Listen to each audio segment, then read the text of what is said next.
Assalamualaikum warahmatullahi wabarakatuh. Perkenalkan, nama saya Hilman Ahmad Fauji dengan NIM 311818135 dari kelas 4 Farmasi C. Saya di sini akan menjelaskan tentang analisis warna makanan. Pendahuluan. Bahan tambahan pangan adalah bahan yang ditambahkan ke dalam pangan untuk mempengaruhi sifat atau bentuk pangan. Yang selanjutnya itu ada pewarna atau color, adalah bahan tambahan pangan berupa pewarna alami dan pewarna sintetis yang ketika ditambahkan atau diaplikasikan pada pangan mampu memberi atau memperbaiki warna. Golongan BTP pewarna yang diizinkan digunakan dalam pangan terdiri atas 1. Pewarna alami atau natural food color adalah pewarna yang dibuat melalui proses ekstraksi, isolasi atau derivatisasi, sintesis parsial dari tumbuhan, hewan, mineral atau sumber alami lain, termasuk pewarna identik alami, contoh kurkumin, karamel dan lain sebagainya. Yang selanjutnya itu ada pewarna sintetis atau synthetic food color, adalah pewarna yang diperoleh secara sintetis kimiawi. Yang berikutnya itu ada tujuan pemberian warna. Yang pertama, memperbaiki penampakan dari makanan yang warnanya memudar akibat proses termal atau yang warnanya diperkirakan akan menjadi pudar selama penyimpanan, misalnya sayuran. Kedua, melindungi zat-zat flavor dan vitamin-vitamin yang pekat terhadap cahaya selama penyimpanan. Dalam hal pewarna tersebut berfungsi sebagai penyaring cahaya atau tirai yang menghambat masuknya cahaya. Ketiga, memberi penampilan warna makanan yang menarik. 4. Untuk identifikasi produk, misalnya margarin berwarna kuning. Kelima, sebagai indikator visual untuk kualitas. Sehubungan dengan ini, pewarna juga dapat digunakan sebagai alat bantu dalam proses pengolahan, penyimpanan, dan pengawasan kualitas. 6. Warna makanan lebih bervariasi. Selanjutnya itu ada contoh pewarna alami atau natural food color, yang dimana di dalam tabel berikut yaitu ada golongan pigmen, warna, sumber. Selanjutnya natural food color yang pertama ada antosianin atau sianin. Zat warna pigmen ini larut dalam air dan warnanya orange, merah, dan biru. Terdapat dalam anggur, strawberry, raspberry, apel, bunga, roti, dan tumbuhan lainnya. Antosianin juga tidak tahan terhadap asam askorbat dan cahaya. Pada pH rendah, asam pigmen berwarna merah dan pH tinggi berubah menjadi violet dan kemudian menjadi biru. Antosianin tergolong pigmen yang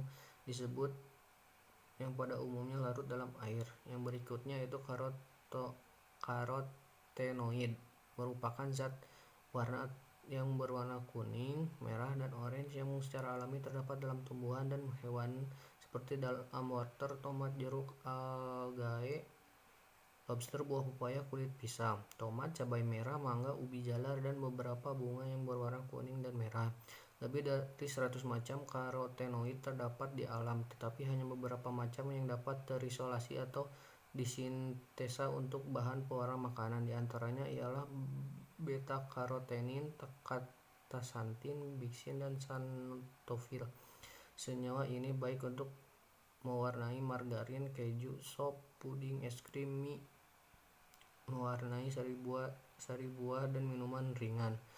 Keuntungannya adalah tahan reduksi oleh asam askorbat dalam sari buah dan dapat memberikan proteksi terhadap kaleng dari korosi, juga memiliki aktivitas vitamin A. Akan tetapi faktor harga kadang-kadang masih menjadi pertimbangan pengusaha karena harga relatif lebih mahal daripada zat warna sintetis. Beberapa jenis karotenoid yang banyak terdapat di alam dan bahan makanan adalah beta-karoten atau berbagai buah-buahan yang kuning dan merah, lycopene, tomat, kafsantin, cabai merah, dan bixin, anatis. Yang selanjutnya yaitu kurkumin, merupakan zat alami yang diperoleh dari tanaman kunyit. Zat warna ini dapat dipakai dalam minuman tidak beralkohol seperti sari buah. Akan tetapi zat warna ini masih kalah oleh zat warna sintetis dalam hal warnanya. Yang selanjutnya ada bixin. Zat ini diperoleh dari ekstraksi kulit biji pohon Bixa orlena yang terdapat pada daerah tropis. Zat warna diekstraksi terutama terdiri dari karotenoid bixin atau norbixin. Bixin larut dalam lemak, sedangkan norbixin larut dalam air, dan warnanya yang dihasilkan adalah kuning mentega sampai kuning warna buah persik. Zat warna ini sangat stabil terhadap oksidasi, tapi tidak tahan terhadap cahaya dan panas.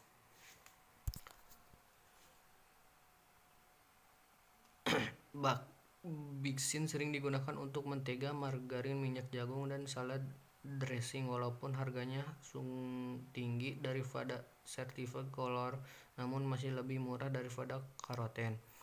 Yang berikutnya itu karamel. Karamel berbentuk amorf yang berwarna coklat gelap dan dapat diperoleh dari pemanasan yang terkontrol terhadap molase, hidrolisa, fatty dextrosa, gula inform, laktosa, sirup, mark, dan glukosa. Kelas karamel membedakan penggunaannya dalam bahan makanan terbagi menjadi dua. Yang pertama, karamel tahan asam, digunakan untuk mewarnai minuman yang mengandung CO2 dan bersifat asam. Karamel ini bersifat cairan. Yang selanjutnya, karamel untuk roti juga berbentuk cairan, merupakan kelas yang lebih rendah dan digunakan untuk produk seperti biskuit, cake, dan roti. Yang selanjutnya itu ada titanium oksida. Titanium oksida berwarna putih dan dapat menyebabkan warna menjadi opaque dalam bentuk kasar atau mutu rendah. Titanium oksida digunakan sebagai warna dasar cat rumah.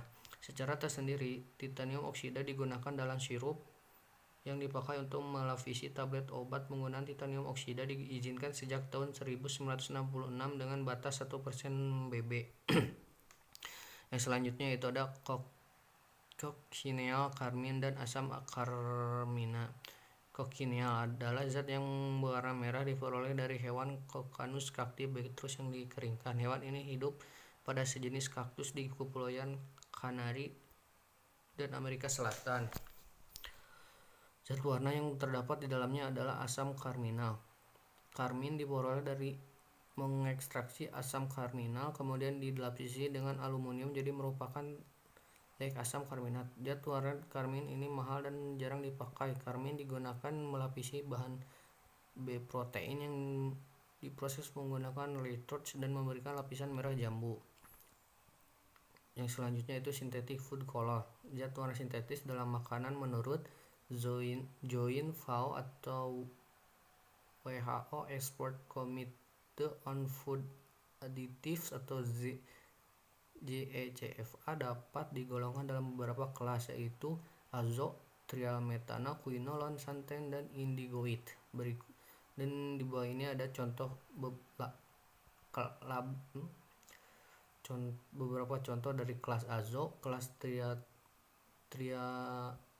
trialmetane, kelas quinolone, kelas xanthan, dan kelas indigoid. Selanjutnya itu macam-macam synthetic food color. Yang pertama ada FD, dan CDS. DS adalah zat warna yang larut dan diperjualbelikan dalam bentuk serbuk, granula, cairan, campuran warna, pasta, dan dispersi. DS tidak dapat larut dalam semua jenis pelarut organik. Zat warna ini stabil untuk berbagai macam kegunaan dalam makanan. DS yang pada umumnya digunakan untuk mewarnai minuman berkarbonat, minuman ringan, roti, dan kue-kue, dry mix, konfeksioneri, produk-produk susu, kulit, cheese, dan yang lain.